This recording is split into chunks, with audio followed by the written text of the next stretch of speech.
আসসালামু আলাইকুম। আজকের এই ভিডিওতে আমরা দেখব উইন্ডোজ অপারেটিং সিস্টেমে কিভাবে হার্ড ডিস্ক পার্টিশন করা যায়। তো পার্টিশন করার জন্য থার্ড পার্টি অনেক ধরনের সফটওয়্যার রয়েছে, তো আমরা সেই সফটওয়্যারগুলো ইউজ করব না। উইন্ডোজের সাথে বিল্ট ইন যে অপশনটি আছে বা অ্যাপ্লিকেশন আছে সেটি ব্যবহার করে কিভাবে হার্ড ডিস্ক পার্টিশন করা যায় এবং পূর্বে পার্টিশন করা ড্রাইভকে যদি আমরা মার্জ করতে চাই তাহলে সেটি কিভাবে করা যায়, এই সমস্ত ব্যাপারগুলো আমরা বিস্তারিতভাবে স্টেপ বাই স্টেপ দেখব। চলুন তাহলে শুরু করা যাক। তো হার্ড ডিস্ক পার্টিশন করার জন্য আমাদেরকে প্রথমে উইন্ডোজের যে সার্চ রয়েছে এখানে টাইপ করতে হবে ক্রিয়েট। তাহলে create and format hard disk partitions দেখা যাচ্ছে, এখানে ক্লিক করতে হবে, অথবা আমরা আসবো সিস্টেমের কন্ট্রোল প্যানেলে। সার্চে এসে যদি কন্ট্রোল প্যানেল টাইপ করি তাহলে কন্ট্রোল প্যানেল দেখতে পাচ্ছি, ক্লিক করতে হবে। নাও এখান থেকে সিস্টেম অ্যান্ড সিকিউরিটি ক্লিক করতে হবে। একটু নিচের দিকে যদি আসি তাহলে অ্যাডমিনিস্ট্রেটিভ টুলস পাওয়া যাচ্ছে, এখান থেকে create and format hard disk partitions, অথবা দিস পিসির উপর mouse right click then manage, computer management open হবে। আমরা স্টোরেজের আন্ডারে পাচ্ছি ডিস্ক ম্যানেজমেন্ট, ক্লিক করতে হবে। আমরা উইন্ডো একটু বড় করে দিতে পারি, তাহলে আমাদের সিস্টেমে যে হার্ড ডিস্ক ইনস্টল করা আছে বা যেখানে উইন্ডোজ করা আছে সেটি আমরা পেয়ে যাব। ওকে, এখানে দেখুন ডিস্ক 0 বেসিক 465.750 জিবি ডিসপ্লে হয়েছে এবং অনলাইন দেখাচ্ছে, তার মানে এটি অ্যাক্টিভ রয়েছে।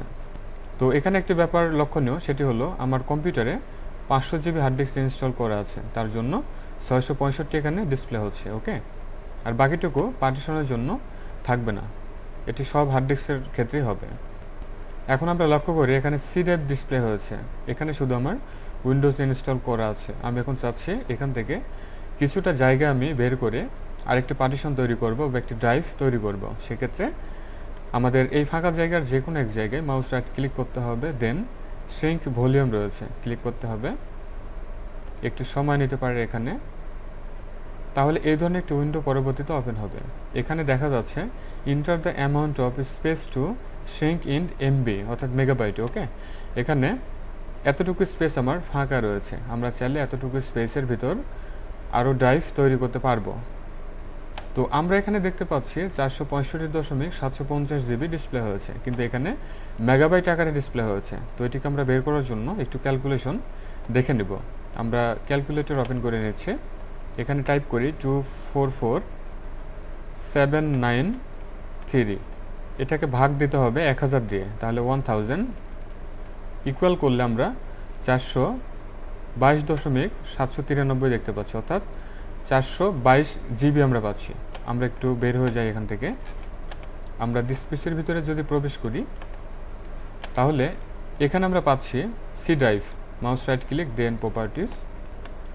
তাহলে আমরা এখানে সি ড্রাইভের প্রপার্টিস দেখতে পাচ্ছি, এখানে ইউএসটি স্পেসের এখানে দেখা যাচ্ছে 49.5। ওকে, তাহলে এর সাথে আমরা যদি যোগ করি তাহলে 49.500। ওকে, যদি ইকুয়াল করি তাহলে 772 দেখা যাচ্ছে, অর্থাৎ হলো এতটুকু হচ্ছে আমাদের 500 জিবির ভিতরে এতটুকু আমাদের স্পেস থাকে বা এতটুকু স্পেস আমরা পেয়ে থাকি। তাহলে ক্যালকুলেশনের ব্যাপারটা আমরা বুঝতে পারছি। এখন আমরা আবারও চলে আসি ওই ডিস্ক ম্যানেজমেন্টের এখানে। এখন আমরা পার্টিশন করব, মাউস রাইট ক্লিক দেন শ্রিঙ্ক ভলিউম। আমরা এখান থেকে 20 জিবি দিয়ে একটি ড্রাইভ তৈরি করব, তাহলে 20,000 টাইপ করতে হবে। ওকে, এখন আমরা শ্রিঙ্ক এখানে ক্লিক করব, তাহলে আনলোকেটেড স্পেস আমরা দেখতে পাচ্ছি, এটিকে আমাদের লোকেটেড করতে হবে। তার জন্য এটিকে আবার একটু কাজ করতে হবে। তার আগে বলে নেই, এখন যদি আপনি আবার চান যে আমার যতটুকু জায়গা আমি ড্রাইভ তৈরি করলাম এটা আমাদের দরকার নেই, আমরা আবারও সি ড্রাইভে এতটুকু জায়গা রাখতে চাচ্ছি, সেক্ষেত্রে সি ড্রাইভের উপর আবার মাউস রাইট ক্লিক করতে হবে, অথবা যদি এখানে আরও কোনো ড্রাইভ থাকে, ধরুন সি এর পর এখানে ডি ড্রাইভ বা ই ড্রাইভ, আরও অনেক ড্রাইভ থাকতে পারে, তাহলে মার্জ করার সিস্টেমটিও আমি দেখা দিচ্ছি। তাহলে সি ড্রাইভের উপর মাউস রাইট ক্লিক দেন এখানে এক্সটেন্ড ভলিউম পাচ্ছি আমরা, আবারও নেক্সট করতে হবে, তাহলে এই ধরনের অপশন আসবে। ওকে, এখানে জাস্ট আমরা ওকে প্রেস করব এবং ফিনিশ করব। তাহলে দেখুন যে ড্রাইভ আমরা একটু আগে তৈরি করলাম আনলোকেটেড স্পেস, সেটি আর এখানে নেই, সেটি মার্জ হয়ে গেল। ওকে, তাহলে আমরা আবারও শ্রিঙ্ক করি। তাহলে আশা করি এই ব্যাপারটা আমরা বুঝতে পারছি। একটু পরে আমরা দেখব এক্সিস্টিং কোনো ড্রাইভকে আবার এক্সটেন্ড কিভাবে করতে হয়, ঠিক আছে? তাহলে আমরা 20 জিবি নেই। এখন এইটাকে আনলোকেটেড স্পেসকে আমরা লোকেটেড করব, তার জন্য ফাঁকা জায়গায় মাউস রাইট ক্লিক দেন নিউ সিম্পল ভলিউম। তাহলে নিউ সিম্পল ভলিউম উইজার্টে ডিসপ্লে হচ্ছে। নেক্সট, এখানে স্পেস কিছু করার দরকার নেই, আমরা আবারও নেক্সট করব।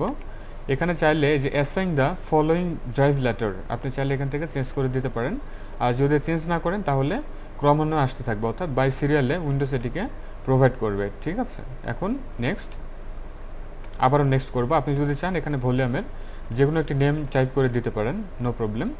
আর যদি ফাইল সিস্টেম অন্য কিছু রাখতে চান, যেমন ফ্যাট 32 দেখা যাচ্ছে, অর্থাৎ ফাইল অ্যালোকেশন টেবিল 32 চালিয়ে নিতে পারেন। আর এনটিএফএস রাখাই ভালো, এনটিএফএস হচ্ছে নিউ টেকনোলজি ফাইল সিস্টেম। নাও এখান থেকে নেক্সট, ফিনিশ। তাহলে এফ নামের একটি ড্রাইভ আমরা ক্রিয়েট করলাম নতুন, ঠিক আছে ব্যাপারটা? এখন একটি ব্যাপার লক্ষণীয়, আমরা যদি চাই এখন এই সি ড্রাইভকে এফ ড্রাইভের সাথে মার্জ করব, এই অবস্থায় কিন্তু হবে না। দেখুন এখানে এক্সটেন্ড ভলিউম আর ডিসপ্লে হচ্ছে না, তার মানে কি এটাকে আমাদের আগে ফরম্যাট করে নিতে হবে বা ডিলিট করে নিতে হবে, আদারওয়াইজ আমরা এখানে পারবো না। যেমন আমার যেহেতু এফ ড্রাইভ তৈরি হলো, আশা করি ড্রাইভ তৈরির ব্যাপারটা আমরা বুঝতে পারছি এবং সবাই তৈরি করতে পারবো। এখন আমরা দেখি, যদি এক্সিস্টিং, ধরা যাক এটি হচ্ছে আমার এক্সিস্টিং ড্রাইভ, পূর্বে আমার তৈরি করা ছিল, আমি চাচ্ছি এটাকে মার্জ করার জন্য সি ড্রাইভের সাথে। ওকে, তাহলে আমরা যেটি করব, প্রথমেই এফ ড্রাইভের সমস্ত ডেটাগুলো আমরা ব্যাকআপ নিব। ব্যাকআপ নেওয়ার পর এখানে আসতে হবে, দেন এফ ড্রাইভের উপর মাউস রাইট ক্লিক, দেন আমরা এখান থেকে ডিলিট ভলিউমে ক্লিক করব। কনফার্মেশন চাচ্ছে, ইয়েস প্রেস করতে হবে, তাহলে আবারও আনলোকেটেড স্পেস আকারে ডিসপ্লে হলো। ওকে, এখন এই সি ড্রাইভের উপর মাউস রাইট ক্লিক, দেন এক্সটেন্ড ভলিউম, পূর্বে যেটি দেখালাম এইভাবে আমরা এক্সটেন্ড করতে পারবো এই ভলিউমটিকে, ঠিক আছে? আমি এক্সটেন্ড করি, তাহলে এক্সটেন্ড হয়ে গেল, ঠিক আছে ব্যাপারটা? তো হার্ড ডিস্ক পার্টিশনের এই জায়গাটা অনেক সেন্সিটিভ জায়গা, আমরা যখন প্রথম উইন্ডোজ করব সাথে সাথে এই কাজটি আমরা করে নিব, ঠিক আছে? আর যদি এক্সিস্টিং ড্রাইভগুলো তৈরি করা থাকে সেক্ষেত্রে অবশ্যই আমাদের ডেটাগুলো ব্যাকআপ নিতে হবে। আর যদি ব্যাকআপ ছাড়া আপনি এই কাজটি করতে যান, সমস্ত ডেটাগুলো কিন্তু লস হয়ে যাবে, ঠিক আছে? আর সি ড্রাইভে জায়গা একটু বেশি রাখা দরকার আছে, কারণ আমরা অনেক গুরুত্বপূর্ণ কাজগুলো করি বা সফটওয়্যারগুলো ইনস্টল থাকে বা অনেক কিছু ডাউনলোড করি, তাহলে সি ড্রাইভটা সহজে ভরবে না, ঠিক আছে? ওই অনুযায়ী আমাদের পার্টিশন করে নিতে হবে। আর সিম্পল যে সমস্ত ডেটাগুলো আমরা রাখবো সেগুলো অবশ্যই একটি ড্রাইভ তৈরি করে সেখানে রাখবো। আমরা যদি সি ড্রাইভে রাখি, এখানে যদি ডেস্কটপে কোনো কিছু আমরা ক্রিয়েট করি বা কোনো ফাইলপত্র রাখি, তাহলে সেটি কিন্তু সি ড্রাইভের আন্ডারেই থাকে। আর কোনো সময় যদি উইন্ডোজ লস্ট হয়ে যায় বা কোনো ক্রপ্টেড হয়ে যায় বা ভাইরাস এফেক্টেড হয়, সেক্ষেত্রে কিন্তু সমস্ত ফাইলগুলো আমাদের হারাতে হবে। So be careful.